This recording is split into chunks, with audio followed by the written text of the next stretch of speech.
Ever feel like you're looking at a puzzle, but the pieces, they just don't quite fit? Yeah. That's kind of what we're dealing with today as we do this deep dive into the story of JD Vance. And I think a lot of people are familiar with at least his name, right? He's the author of Hillbilly Elegy, Right. a very poignant look at life in Appalachia. Yeah. And now he's a senator. Right. So how does that happen? Well, that's what we're going to be looking at today. And what's interesting is we've got all this opposition research on Vance, right? Yes. And it's almost like he's arguing with himself on every other page. Yeah, and I think that's what makes it so fascinating, right? Because it's not just about understanding where J.D. Vance lands on the issues, but how did he even get there? Like, what are the threads of his story, right? The experiences, the influences, maybe even the contradictions that have shaped his worldview. Okay, so let's start then with kind of that classic tale of ambition, right? Small town boy from Middletown, Ohio, ends up in Silicon Valley, Right. rubbing shoulders with the elite. It's quite a journey. Yeah, and you really have to wonder, which J.D. Vance are we even talking about here? Is it the one who wrote so vividly about the struggles of the working class in his book, growing up? Or is it this other guy who seems to be thriving in the world of venture capital, a world that some might say, is part of the problem? Yeah, I mean, that's a question, isn't it? I mean, this is something that always fascinates me, especially when you're talking about politics. When someone comes from, humble beginnings like that, they work their way up to positions of power and influence. What happens to their values along the way? I mean, do they stay grounded in those experiences that shape them early on? Or do they kind of become disconnected from that reality as they, climb the ladder? And it gets even more complicated, I think, when you start looking at some of the choices that Vance has made along the way, right? Like, for example, he decided to start his own nonprofit. It was called Our Ohio Renewal. And the goal of this was to help disadvantaged youth in Ohio. On the surface, sounds like a pretty noble endeavor. Absolutely. Yeah. And, it's not unusual for, successful people to want to give back to their communities in some way. Right. But, I think the skeptic in me always wants to know more, right? Especially when you start looking at the details. What were the motivations behind this? Yeah, and that's where things get a little sticky. So in 2017, their tax filings show that Our Ohio Renewal spent 95%, I'm going to say that again, 95% of their funds Wow. on staff salaries and administrative costs. Huh.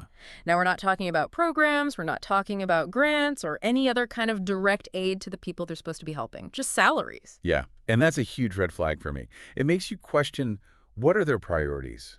What are they really trying to achieve here? Are they genuinely committed to actually making a difference in the lives of these young people? Or is this more about building a platform, building a network?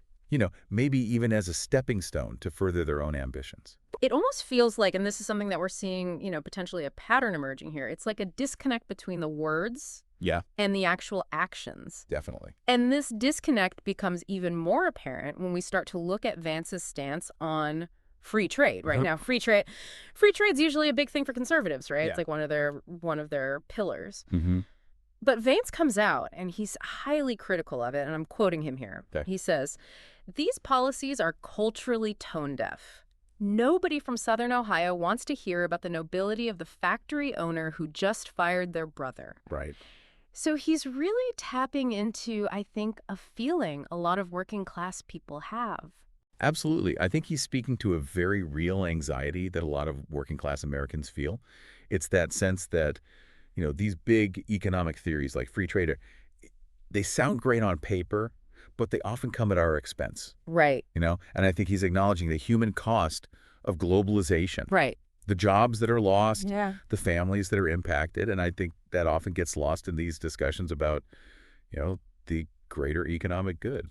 Well, and then it gets really weird. So hold on to your hats, because just a few years after he makes these statements, criticizing free trade, criticizing big businesses, he takes a job at a venture capital firm called Revolution, run by Steve Case, Oh, wow. co-founder of AOL. Okay. And then he says in an interview, "Big tech pays my salary." It's like, what's going on here? Yeah, I mean, talk about disconnects. Right. I mean, it really makes you question where he stands. On the one hand, he's made this name for himself as, this champion of the working class, the very people who often bear the brunt of these, global economic forces and the rise of big tech.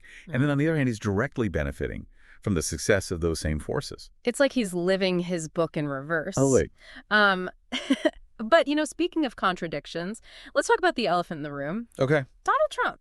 Yeah.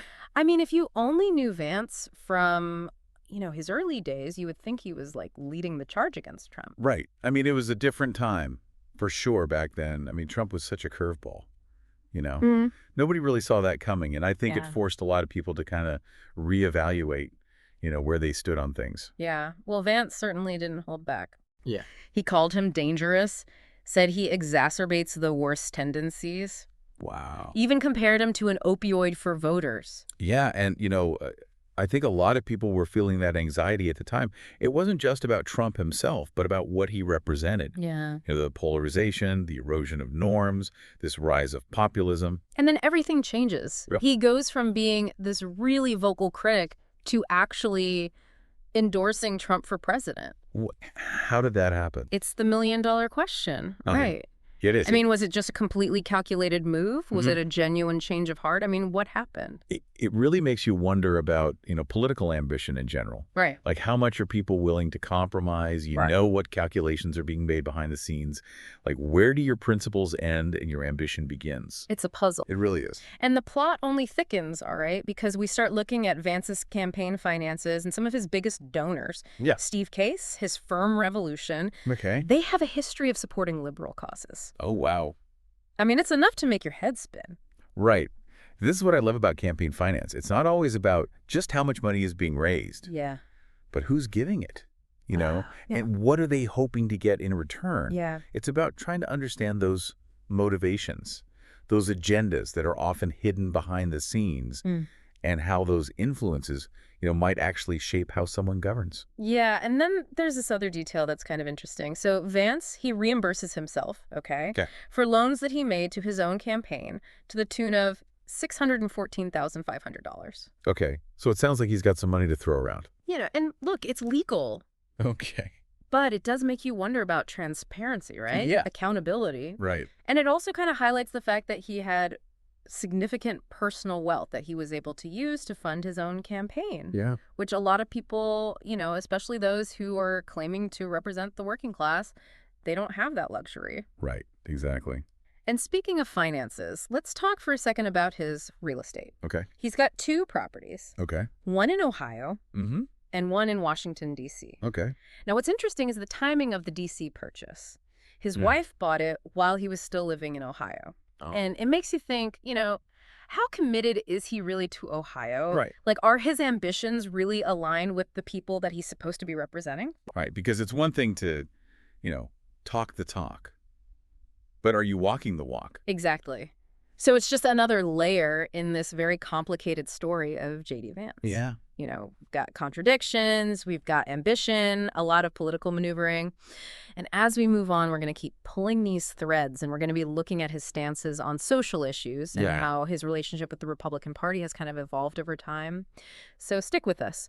It's been quite a ride, hasn't it? This look into JD Vance. Yeah, it has. We started in Appalachia, and now here we are in the halls of power in D.C. It's a long way to go. It is a long way to go, and his story is just full of these twists and turns. Yeah. But it gets, I think, even more interesting when you start looking at his stance on social issues. Yeah. Because this is where you can really see those conservative values kind of come into focus. Yeah. For example, he's been pretty critical of social safety net programs. Okay. Child care assistance, for example. Interesting. He actually co-authored an op-ed where he argues that moving children out of homes and putting them into non-parental care can actually have detrimental effects on their development. So he's kind of coming at it from this, almost like a more traditional family values perspective. Yeah, it's really interesting. And it does make you think back to some of his own life choices. Yeah. I mean, we already talked about the fact that his wife purchased that property in D.C. while he was still living in Ohio. Right. So again, it's that disconnect. Exactly. It's like, do these values that he's espousing, do they really line up with the way that he's actually living his life? Yeah, and maybe even more importantly, I mean, do they actually reflect the needs of working class families? Yeah. Or is it more about just promoting a very specific ideological agenda? Exactly. And then you've got his stance on abortion. Okay. He's on record saying that he would support banning abortion even in cases of rape and incest, calling these circumstances inconvenient. Okay, so here's where it gets really tricky, right? Yeah. Because it's like, how much do you impose your own personal beliefs on other people? Yeah. especially when it comes to, you know, these incredibly personal and difficult decisions. I mean, is that your role as an elected official? Or are you there to represent the views of all of your constituents, even the ones who disagree with you? Yeah, and then on top of that, he's made some really controversial statements about women staying in violent marriages, Well, basically saying that divorce is more harmful to children, yeah. that families are better off just staying together even if there's abuse going on. And that's just, it's a really troubling perspective to have, I Hmm. think, because it ignores, the very real dangers of domestic violence Right. and the importance of, supporting survivors. So we've been on this wild ride looking at JD Vance. We started with his background, we looked at his political maneuvering, his contradictory stances. Yeah. We even touched on some of his views on social issues. I've got to be honest with you, I have way more questions now than I did when we started. Yeah. But I think that's what makes for a good deep dive, Yeah. right? I mean, it's not about just, scratching the surface. We really dug deep here. Yeah. And it's clear that this is a very complicated guy with some complicated views. And I think his story really kind of highlights the state of our current political climate.